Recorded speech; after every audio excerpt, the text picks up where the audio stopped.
You're listening to the Bare Metal Cyber Prepcast, created to help you succeed in your educational journey.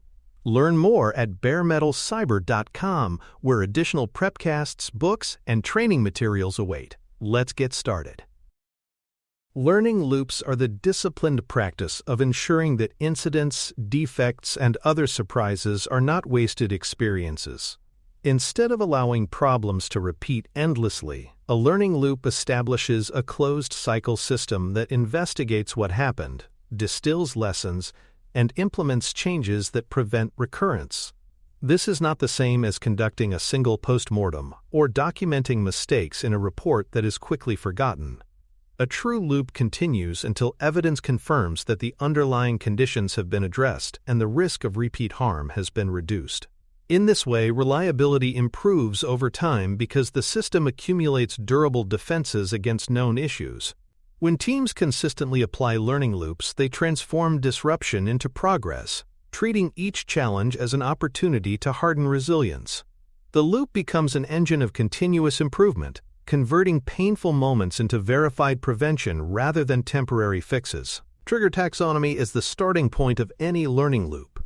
Not every event justifies deep investigation, but clear categories ensure consistency in deciding when to start. Common triggers include significant incidents that affected users, near misses where failure almost occurred, escaped defects discovered after release, compliance findings raised by regulators, and even notable wins that deserve replication. For example, if a last-minute change prevented an outage, that success may hold lessons worth institutionalizing. By classifying triggers, organizations reduce ambiguity and ensure that loops are not activated only for catastrophic events. Smaller signals are captured too, which often contain inexpensive opportunities for prevention. A structured taxonomy also prevents selective memory or bias, ensuring that both painful losses and valuable gains fuel improvement. By knowing what initiates a loop, teams create predictability, making vigilance systematic rather than ad hoc. Scope definition ensures that lessons are actionable by clarifying what slice of the system is under review. Without boundaries, reviews either sprawl into unmanageable complexity or focus so narrowly that results lack relevance. Scope might center on a product area, such as authentication, a process step like handoffs between support and engineering, or an environment, such as a staging cluster. For example, if a defect escaped into production, the scope may be defined as the testing pipeline rather than the entire development process. Clear scope ensures that conclusions can map directly to change candidates within manageable boundaries. It also prevents finger-pointing between groups by focusing on defined areas of responsibility. Scope is not about limiting accountability, but about making learning operationally useful. With the right scope, reviews produce targeted improvements that can actually be delivered and verified. Evidence capture standards are essential for grounding learning in facts rather than recollection. Memories fade quickly, and narratives distort without documentation. Standards ensure that every loop includes a timeline of events, system logs, decision records, and user impact assessments. For example, an incident review may reconstruct minute-by-minute events from monitoring dashboards, chat transcripts, and escalation records. Capturing evidence thoroughly allows inquiry to proceed with accuracy, preventing the hindsight bias that simplifies or dramatizes what happened. Evidence also provides defensibility when regulators, customers, or executives demand explanations. Without it, reviews risk becoming opinion-driven stories rather than objective analyses. By embedding capture standards, organizations preserve the integrity of their loops. They ensure that what is learned is grounded in reality, not in selective memories or convenient narratives that obscure the real drivers of recurrence. Causality framing distinguishes between proximate, contributing, and systemic factors in order to prevent shallow fixes. A proximate cause might be a missed configuration, but contributing factors could include unclear documentation, while systemic causes may involve understaffing or weak governance. If reviews stop at proximate causes, fixes remain tactical and the same conditions persist. For example, rebooting a server may resolve a crash, but if systemic resource contention persists, similar outages will recur. By framing causality at multiple levels, organizations ensure that lessons are not superficial. This framing provides a hierarchy of influences, showing how individual errors arise from broader conditions. Addressing systemic causes creates resilience across contexts, while proximate fixes only restore short-term function. Causality framing thus protects organizations from chasing symptoms instead of curing root vulnerabilities. Methods such as the 5 whys and cause-effect diagrams provide practical tools for digging into causality until prevention candidates emerge. Asking why repeatedly moves inquiry past surface explanations. For example, if a patch failed, asking why may reveal that testing was skipped due to time pressure, which in turn points to unrealistic deadlines, which reveals capacity planning gaps. Cause-effect structuring maps relationships visually, linking human actions, process weaknesses, and technical failures. These methods push teams to continue inquiry until changes emerge that would have prevented or reduced the event's impact. By using structured techniques, reviews maintain rigor and avoid premature closure. They also make inquiry accessible, helping participants articulate complex interactions. These tools embody humility. Rarely is there a single cause. They guide organizations to the level where systemic changes can break the cycle of recurrence. A human factors perspective ensures that loops do not collapse into blame. Most errors are symptoms of design flaws in workload, handoffs, or signal clarity. For example, if an operator missed an alert, the review should ask whether the alert was too noisy, the interface too cluttered, or the workload too overwhelming. Blame isolates individuals, but human factors analysis asks how design shaped behavior. This approach produces constructive changes, such as improving alert relevance, clarifying handoff protocols, or redistributing load. It respects that people generally try to do the right thing but are constrained by systems around them. By focusing on design rather than fault, organizations encourage honesty and openness in reviews. Participants feel safe surfacing mistakes because they know inquiry will seek to strengthen the system, not punish individuals. This culture sustains learning loops and prevents silence that conceals risks. Control review examines which safeguards failed, degraded, or were absent. Every incident reflects a control gap. Either a preventive measure did not exist, a detective signal did not fire, or a corrective action was unavailable. For example, if a data breach occurred, the review might reveal that logging was incomplete, monitoring thresholds too lax, or response playbooks outdated. By cataloging control gaps, organizations create a roadmap of missing or weak defenses. This catalog ensures that prevention focuses on bolstering controls, not just fixing one-off issues. It also supports prioritization by showing which control categories, preventative, detective, corrective, need most attention. Control reviews remind organizations that failures are rarely total surprises. Signals existed but were missed, or protections existed but were insufficient. By studying control effectiveness, learning loops strengthen the layered defenses that protect reliability. Risk context grounds learning loops in proportionality by recording severity, likelihood, and exposure windows. Not every lesson deserves the same level of investment. For example, a cosmetic defect that annoys a few users requires less systemic change than a vulnerability that could trigger major fines.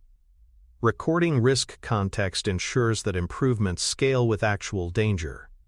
It also enables prioritization across multiple loops, where resources must be allocated to the highest exposure risks. By contextualizing severity and likelihood, reviews prevent overreaction to minor issues and underreaction to significant threats. Risk context also helps communicate lessons to stakeholders, showing why some changes advance immediately while others are deferred. This proportionality strengthens credibility, reassuring stakeholders that learning is both vigilant and pragmatic. Every learning loop must articulate a learning objective, a specific behavior or outcome it intends to change. Without this clarity, loops drift into general commentary rather than producing actionable results. Objectives may include reducing incident recurrence, improving monitoring fidelity, or strengthening cross-team handoffs. For example, an objective might state, ensure that future escalations are acknowledged within 15 minutes through automated paging. Objectives align inquiry with measurable outcomes, enabling accountability. They also provide closure. Success is declared not when a meeting ends, but when the objective is met with evidence. By setting explicit objectives, organizations transform lessons into commitments. This clarity prevents loops from being forgotten once the discussion concludes, embedding follow-through into their very design. Candidate change generation expands the pool of possible solutions before narrowing focus.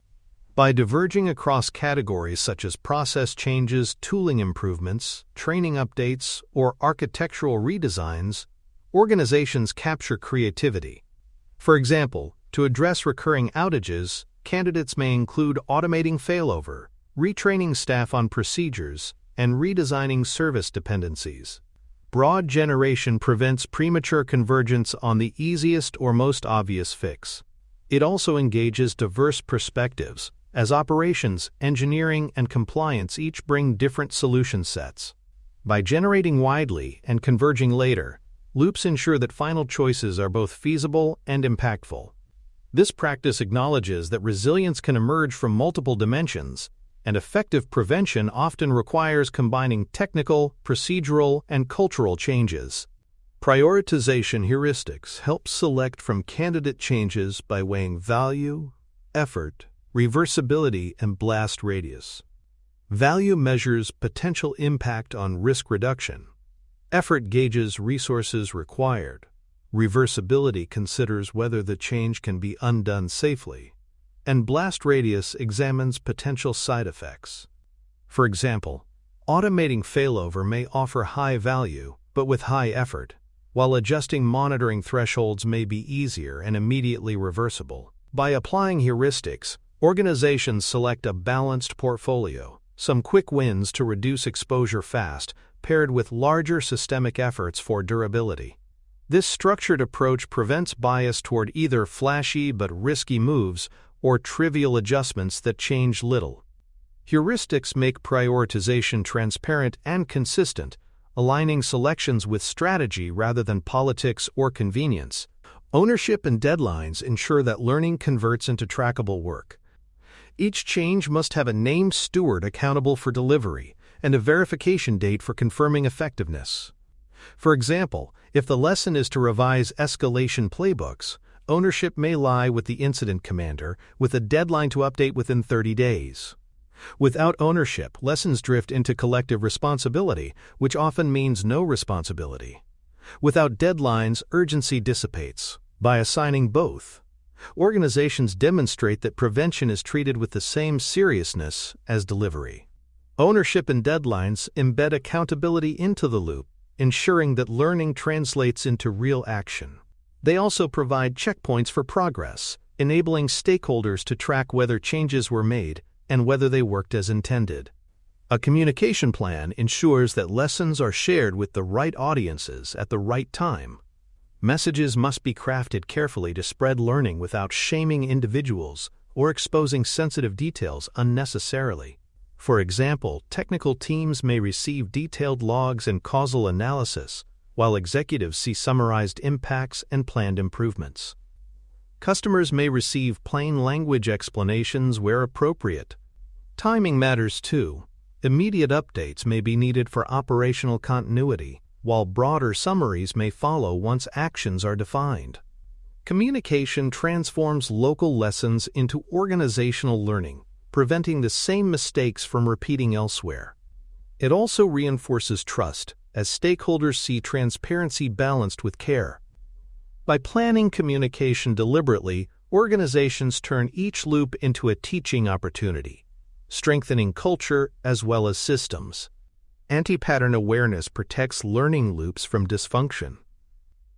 Common pitfalls include ritual postmortems that document lessons without implementing them, single-cause narratives that oversimplify complexity, and changes proposed without verification criteria. These anti-patterns erode credibility and waste time. By naming them explicitly, organizations stay vigilant. For example, declaring that human error caused an incident without examining workload, signals, or controls is a shallow narrative that ensures recurrence. Similarly, making changes without defining how success will be measured creates ambiguity. Anti-pattern awareness reinforces that loops are not box-checking exercises. They must produce verifiable systemic improvements. Avoiding these traps ensures that loops remain rigorous, honest, and effective in their purpose, preventing recurrence and improving reliability through disciplined learning. For more cyber-related content and books, please check out cyberauthor.me. Also, there are other prepcasts on cybersecurity and more at baremetalcyber.com. Experiment-first remediation ensures that proposed improvements are tested in small, controlled scopes before broad rollout. This principle acknowledges that even well-intentioned fixes can introduce unintended consequences. For example, a new monitoring tool might improve detection but generate excessive false alarms, distracting staff rather than protecting reliability. By trialing changes in a pilot environment or with a limited user cohort, organizations observe real behavior without risking systemic disruption. This approach also provides evidence of effectiveness, proving that the change addresses the original cause before investing heavily in scaling it.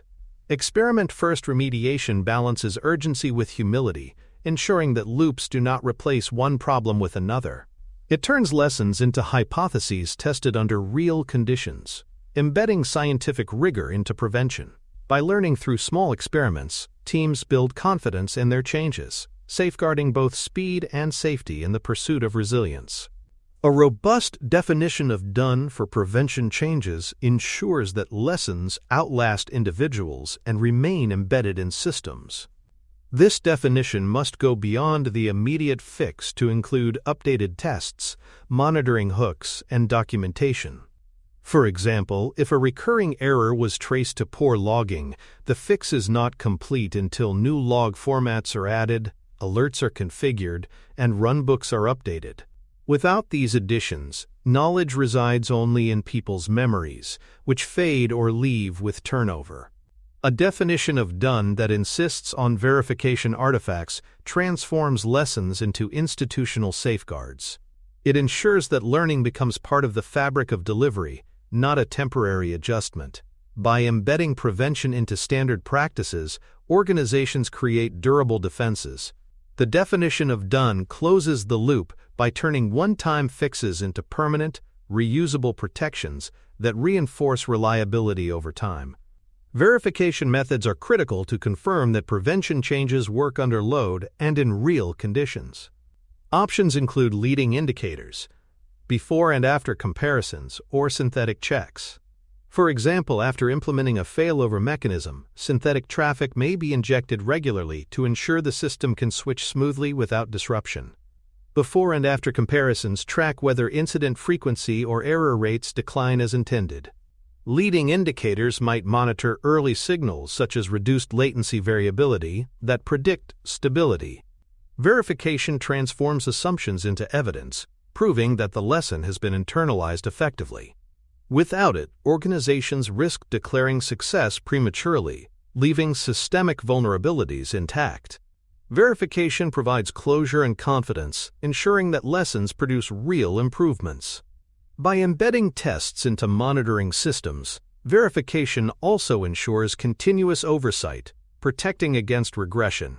It cements the credibility of learning loops by holding them accountable to observable results. Institutionalization pathways ensure that successful changes become the new normal rather than isolated practices. Once prevention proves effective, it must be embedded into standards, runbooks, team checklists, and so-called golden paths for development and operations. For example, if a new handoff protocol between support and engineering reduces defects, it should be written into onboarding guides and reinforced through retrospectives. Institutionalization prevents drift, where good practices fade as memory recedes. It also creates consistency across teams, ensuring that lessons travel beyond the original context. By embedding changes into organizational norms, resilience grows cumulatively. Institutionalization pathways make prevention the default choice, not the exceptional one. This practice turns learning loops into engines of cultural change, where every lesson incrementally raises the baseline of safety and reliability across the organization. Knowledge capture transforms individual learning into reusable assets.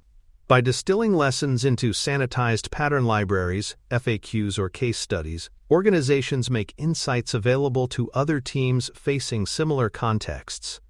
For example, a documented pattern might explain how synthetic monitoring caught a vendor outage early, including recommended metrics and alert thresholds.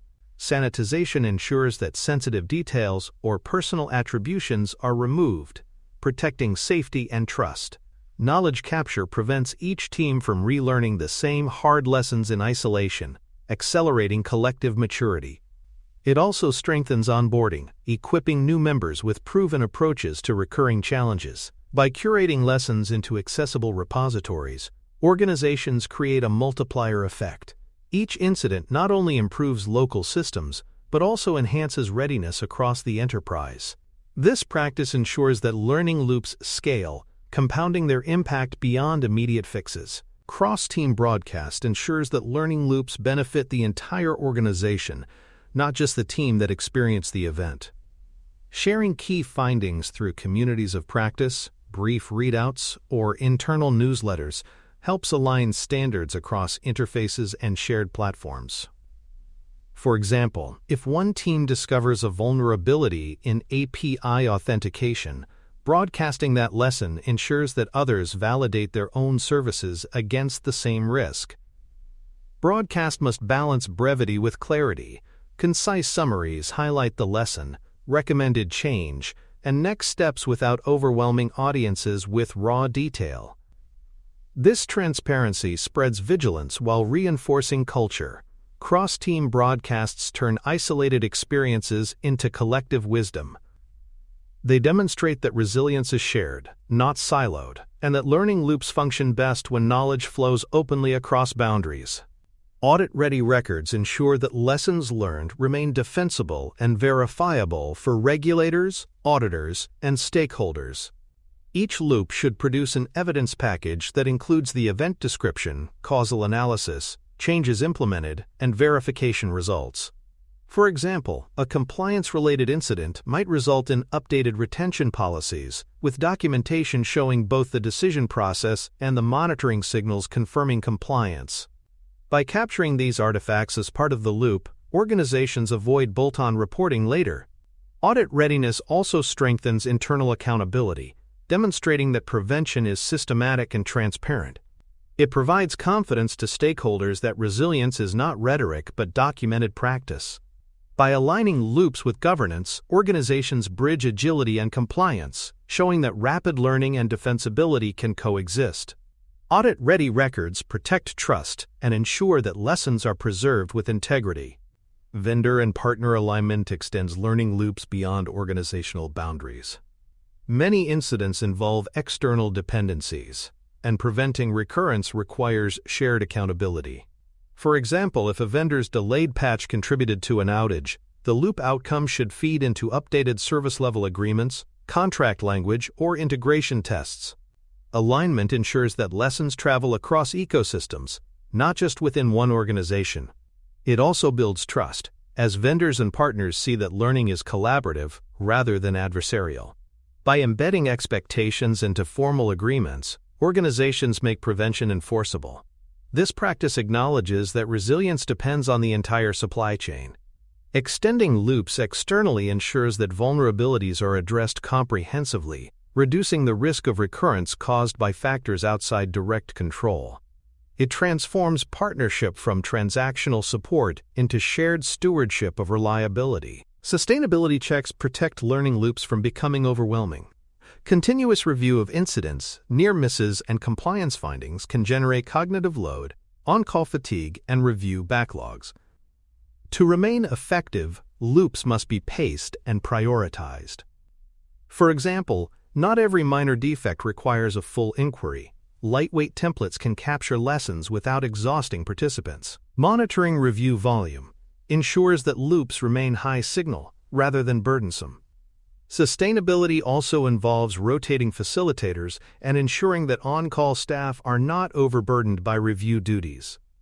By designing loops for endurance, organizations prevent burnout and preserve engagement. Sustainability checks acknowledge that vigilance must coexist with human capacity. By respecting limits, loops remain credible and effective, ensuring that prevention continues without exhausting the very people who sustain it. Metrics for loop health provide evidence of whether the process itself is working.